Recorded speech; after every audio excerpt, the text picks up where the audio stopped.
Good morning বন্ধুরা, কেমন আছো তোমরা? আশা করছি তোমরা সবাই ভালো আছো, সুস্থ আছো। আমিও ভালো আছি। এখন বাজে হচ্ছে 5:30। তো এখন থেকে হ্যাঁ 5:30 তো দাঁড়াও, হ্যাঁ এখন বাজে হচ্ছে 5:30। তো এখন থেকে আমি আমার ভিডিওটা স্টার্ট করছি। আশা করছি তোমাদের ভালো লাগবে। আর এই জানলা দিয়ে এত সুন্দর হয়, দেখো আমার চুল উঠছে, বুঝতেই পারছো। ভীষণ হাওয়া, আমাদের এখানে ফ্যান না হলেও হয়, তবে সবসময় এখানে দাঁড়িয়ে থাকো, তাহলে গায়ে হাওয়াটা লাগবে। তো চলো এখন যাব, না এখন ঘর ঝাড় দেবো, তারপর কি করব, রান্নাঘরে যাব। রান্নাঘরে বাসন টাসন সব ধোয়া আছে, আর আজকে একটু মানে মশলাদানিগুলো একটু পরিষ্কার করব। পরিষ্কার আছে, চলো দেখাবো তোমাদের। তো ওই বুধবারের দিন পরিষ্কার করেছি, ঝুল ঝেড়েছি, রান্নাঘরও পরিষ্কার করেছি, আবার আজকে একটু মশলাদানিগুলো আবার পরিষ্কার করব। চলো। তো বন্ধুরা রান্নাঘরে চলে মনোবোধ থাক, সকালবেলা তো আয়না চুরি নিয়ে বসতে পারছি না, চুল যেমন আছে তেমন থাক। তো রান্নাঘরে চলে এসেছি, এই দেখো এই গোটা পরিষ্কার করব। তো নোংরা নেই, তোমাদের দেখাচ্ছি। তো দেখো বন্ধুরা, এই যে সবসময় পরিষ্কার রাখি, সেই জন্য পরিষ্কার হয়ে যাচ্ছে। আর এখানে না কোনো না পিঁপড়ে আসে, এই দেখো পিঁপড়ে আসে। তো এই দেখো একদম নোংরা টোংরা কিছু নেই। এই যে বয়নগুলো পরিষ্কার করব, কোনো নোংরা নেই। চলো।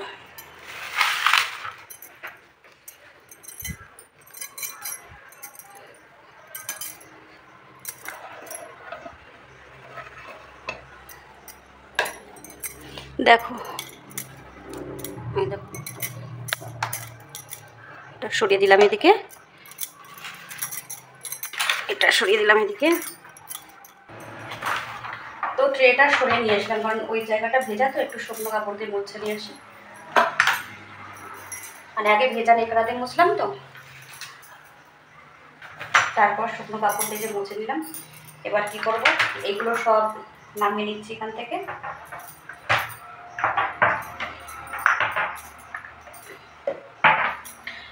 রান্নাঘরটা নোংরা হয় না, তেল চিটাও তো নেই, বুঝতেই পারছো, চিমনি আছে, তেল চিটকু নেই। তো পুজোর আগে পরিষ্কার করবো, আর চিমনিটা সার্ভিস করবো। ওই নেবে লবণ নিচে মুখ দেয়নি, একটু হাত থেকে পড়লো, এইভাবে এই বয়ান ভেঙে গেছে, জানো তো। এটা বিট লবণ, নেবে মুখ লাগাবে না।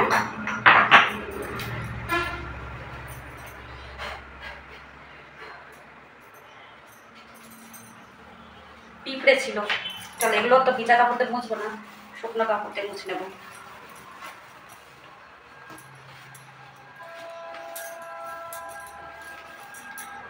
রেখে দিলাম। এবার এইভাবে মুছে নেব, মাঝে মাঝে মোছাই, তাই জন্য অত নোংরা নেই।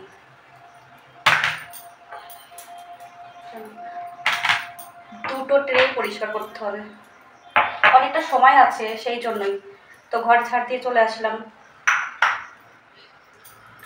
সব ঘরগুলো ঝাড় দেওয়া হয়ে গেছে, রান্নাঘরটা ঝাড় দেবো, ঠাকুর ঘর ঝাড় দেওয়া হয়নি, জামা চেঞ্জ করবো, তারপরে ঠাকুর ঘর ঝাড় দেবো। এই ধরনের একরকম পাওয়া যায় সেট, কিন্তু এগুলো প্লাস্টিকের, কাচের নেই। আমি অনেক সার্চ করেছি, ওই প্লাস্টিকের ভালো লাগে না, কাচেরই ভালো লাগে। আর ওই বয়নগুলো রাখার জন্য সেট পাওয়া যায় কি না কি জানি, অনেক সার্চ করেছি, আমি সার্চ করেছি কিন্তু দেখতে পাইনি। যদি পাওয়া যায় তো আমাকে বলো তো, আমি সেটগুলো যাতে রাখতে পারি একটা জায়গায়।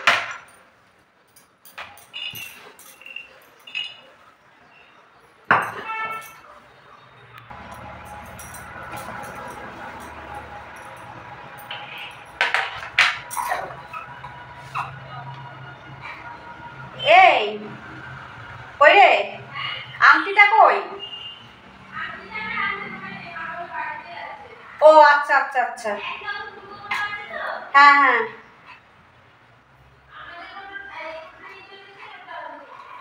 মানে বাড়ি আছে। আচ্ছা ঠিক আছে, ঠিক আছে।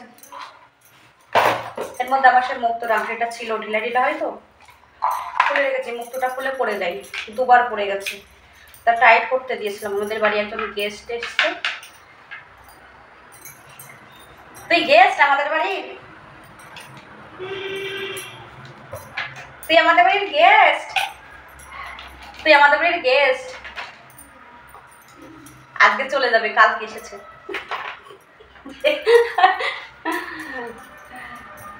কালকে এসে আজকে চলে যাবে। তো চলো বন্ধুরা, আমার হয়ে গেছে মোছামুছি।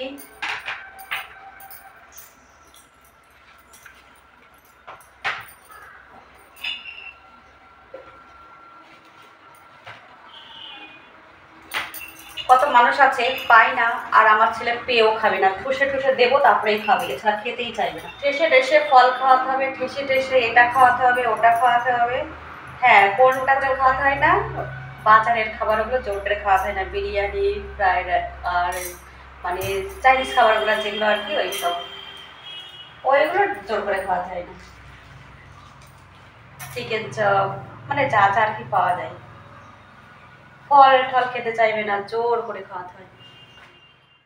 জাস্ট বং ওমা দিদিভাই অনেকেই আছে যারা নাকি চুপি চুপি তোমার ভিডিও না, তোমার ভিডিওতে কে কোথায় কমেন্ট করছে সেটাও নজর রাখে, নেই কাজ তো খইবাজ। একদম দিদিভাই, তুমি কমেন্টটা একদম ঠিকঠাক করেছো। শুধু দেখে না দিদিভাই, কমেন্টের নিচে গিয়ে আবার একটু খোঁচা মেরেও দিয়ে যায়। থ্যাংক ইউ দিদিভাই এত সুন্দর সুন্দর একটা কমেন্ট করার জন্য। তো বন্ধুরা দেখো, এখানে আমার রান্নার জন্য সব কিছু গুছিয়ে নিয়েছি। আর এই দেখো, এই মাছগুলোর পেটে ডিম ভর্তি। এই দু রকমের মাছটা রান্না হবে দুই রকমভাবে।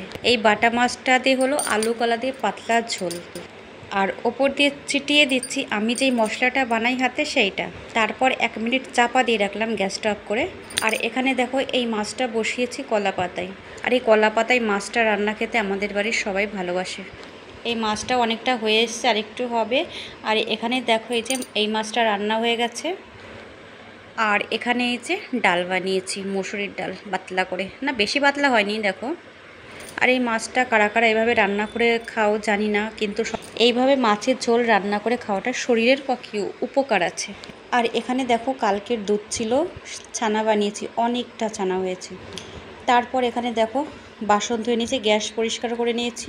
লাস্ট রয়েছে ওই হাঁড়িটার একটা টিফিন বাটি। আর এটা হচ্ছে আমের জুস। আজকে শুধু আমই আছে, আর কিছু নেই। আর আজকে তোমাদের আমের জুসটা বানানোটা দেখাতে পারলাম না, ব্যস্ত ছিলাম। ওই যে রান্নাঘরটা একটু পরিষ্কার পরিচ্ছন্ন করছিলাম, তাই লেট হয়ে গেছে। তাও সময় মতনই আমার খাবার রেডি হয়ে গেছে। আর এখানে দেখো বন্ধুরা, পোস্ত ছিল প্যাকেটে, সেই প্যাকেটের মধ্যে গিয়েছে পিঁপড়ে। আর এই দেখো, জলের উপরে বসিয়ে রেখেছি, এই জন্য ঘরের মধ্যে এত পিঁপড়ে হয়ে গেছে। আর এমনিতেও আমার ঘরে পিঁপড়ে, খুব পিঁপড়ে। আর এই যে হচ্ছে পোস্তর বয়ানটা, তো কি করব, এই বয়ানের মধ্যেই ঢেলে রেখে দিই। এক্সট্রা যেগুলো থাকে আলাদা জায়গায়, সেইখানে গিয়ে আদিত্য দাদা ভাই, আমি জানি তুমি ভালো আছো, তুমি আমাদের অনুরোধের জন্য ভিডিও দিচ্ছ। আর একটা কথা, সময় বলে দেবে সত্যটা কি, ভালো থেকো। না দাদা ভাই, সময় আর বলবে না, সময় চলে গেছে। সত্যটা কি, সময় আর বলবে না। সত্যটা চাপা পড়ে গেছে মাটির তলায়।